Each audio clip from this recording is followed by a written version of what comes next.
Des centaines de milliers de maisons ouvertes à tous les vents. À Détroit, une habitation sur 4 a été abandonnée. Plus d'1 million de résidents ont fui cette ville totalement ruinée. Détroit n'a plus un sou pour assurer les dépenses courantes.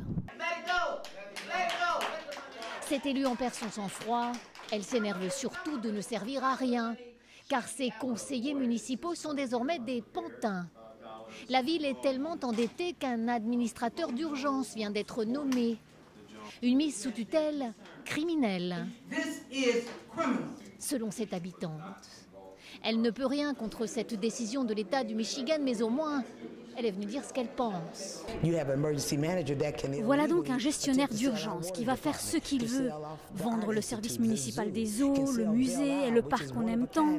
Il est juste là pour brader, privatiser tout ce qu'on a. Il va se servir de ce désastre pour faire des affaires, du capitalisme.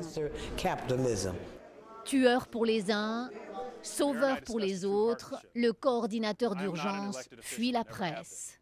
Ce juriste a 1 an devant lui pour renflouer Détroit. Ce nettoyeur des finances a donc désormais les pleins pouvoirs. Il peut licencier qui il veut, renégocier tous les contrats et retraites des fonctionnaires. Et dans les quartiers les plus pauvres de Détroit, les pompiers sont les premiers visés. Et leurs syndicats n'auront pas leur mot à dire quand les décisions tomberont dans les semaines à venir. Mon salaire va être réduit de moitié. Après 16 ans d'investissement dans mon travail, je croyais que je valais quelque chose. Eh bien, je réalise que je ne vaux rien. Leurs acquis sociaux, leurs assurances maladie, par exemple, seront revus à la baisse, voire supprimés. Des avantages accumulés du temps de la splendeur de Détroit. Ça me donne envie de pleurer quand je repense à ce qu'était cette ville avant. Détroit, où l'histoire d'une mégalopole enrichie par l'industrie automobile à partir des années 50. Une ville repue qui tombe de très haut quand la crise frappe ce secteur en 2008.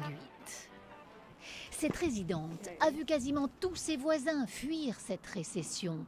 Seule au milieu du désastre, elle se sent abandonnée et elle est convaincue qu'avec le redresseur des finances, ce sera encore pire.